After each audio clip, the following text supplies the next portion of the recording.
Hello everyone. दोस्तों, बचपन से जब भी मैं रात में तारों भरे आसमान को देखती थी तो मेरे मन में कई सारे क्वेश्चंस खुद ब खुद क्रिएट हो जाते थे। थोड़ी सी जो बेसिक साइंस स्कूल में पढ़ी थी उसके बेस पे सोचती थी कि यार इन तारों में आखिर क्या होगा, अगर किसी ग्रह पे लोग हों तो वो कैसे दिखते होंगे, और अगर कभी ये धरती खत्म हो गई और मैं अकेली बची रह गई तो क्या करूंगी। इनमें से कई सवालों के जवाब तो आज मैं जान चुकी हूँ, लेकिन उनसे भी करोड़ों गुना ज्यादा क्वेश्चंस आज भी अनआंसर्ड हैं। शायद ऐसा ही आपके साथ भी हुआ होगा या होता भी होगा। ये ब्रह्मांड हमेशा से ही इंसान के लिए एक अनसुलझी पहेली रहा है, ऐसी पहेली जिसे सुलझाने के जितने करीब पहुंचो वो उतना ही ज्यादा और कॉम्प्लेक्स हो जाती है। आज के इस वीडियो में हम ब्रह्मांड के कुछ अनोखे फैक्ट्स को जानेंगे, और वो भी एक्सप्लेनेशन के साथ। हो सकता है कि इनमें से कुछ चीजें आपको पहले से ही पता हो, फिर भी मैं उम्मीद करती हूँ कि इनमें से कुछ चीजें आपके लिए नई और अजब गजब जरूर होंगी, जिनके बारे में आपने पहले कभी नहीं सुना होगा। तो चलिए इस वीडियो में आगे बढ़ते हैं मिशन कॉस्मोस पर। नंबर 1 पर है, आइंस्टीन के अनुसार रात में हम तारों को जिस जगह देखते हैं वो उस जगह होते ही नहीं हैं। तारे हमसे बेहद दूर होते हैं, जिस कारण उनका प्रकाश हम तक हजारों सालों में पहुंचता है, और तब तो वो पता नहीं कहां पहुंच चुके होते हैं। आपने ब्लैक होल्स के बारे में तो सुना ही होगा। ब्लैक होल एक ऐसा पदार्थ होता है जो आंखों से दिखता नहीं है, इसे सिर्फ महसूस किया जा सकता है। इसका गुरुत्वाकर्षण बल इतना ज्यादा होता है कि इससे प्रकाश भी बच नहीं सकता।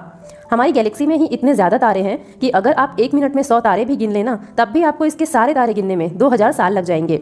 अंतरिक्ष में स्थापित आर्टिफिशियल इंटरनेशनल स्पेस स्टेशन में दिन भर में 15 बार सूर्योदय और सूर्यास्त होता है। ब्रह्मांड में हर पल अरबों विस्फोट होते हैं, लेकिन उनकी आवाज नहीं होती, क्योंकि वहां ध्वनि को कैरी करने के लिए हवा नहीं है।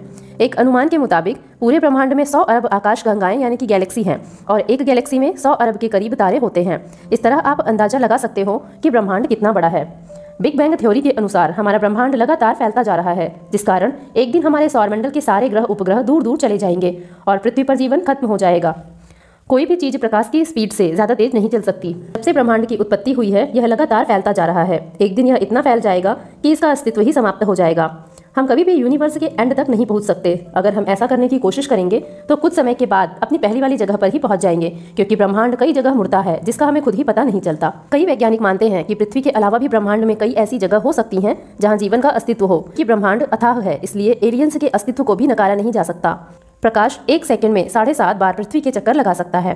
असल में हम चीजों को कभी भी प्रेजेंट में नहीं देखते, बल्कि उन्हें कुछ माइक्रो सेकंड्स बाद पास्ट में देखते हैं, क्योंकि हम प्रकाश के कारण ही अपनी आंखों से देख पाते हैं। और प्रकाश किसी वस्तु से हमारी आंखों तक पहुंचने में बहुत कम समय लेता है, लेकिन समय जरूर लेता है। इस तरह हम प्रेजेंट में भी पास्ट को देख रहे होते हैं। अंतरिक्ष में कोई चीज नीचे गिराने पर वो नीचे नहीं गिरती। सिग्नल कम होने पर टीवी या रेडियो जो खचड़ खचड़ की आवाज करते हैं, उसका 1% बिग बैंग से हुए रेडिएशन का नतीजा होता है। अगर धरती को करोड़ों प्रकाश वर्ष दूर स्थित ग्रहों से एक एक्सट्रीमली एचडी टेलीस्कोप से देखा जाए तो धरती पर घूमते हुए डायनासोर्स को देखा जा सकता है, क्योंकि पृथ्वी से करोड़ों साल पहले गुजरा हुआ प्रकाश वहां पर अब पहुंच रहा होगा। स्पेस में धरती के सारे महासागरों के जल से लगभग 140 ट्रिलियन गुना ज्यादा पानी है। पृथ्वी पर पानी गर्म होने पे बहुत सारे बुलबुले ऊपर उठते हैं, जबकि अंतरिक्ष में पानी गर्म होने पर सिर्फ एक बुलबुला बनता है। ऐसा वहां उत्प्लावन बल की कमी से होता है। धरती पर आग की लपटें हमेशा ऊपर उठती हैं, लेकिन स्पेस में ऐसा नहीं होता। वहां हवा न होने के कारण आग की लपटें चारों दिशाओं में बराबर फैलती हैं।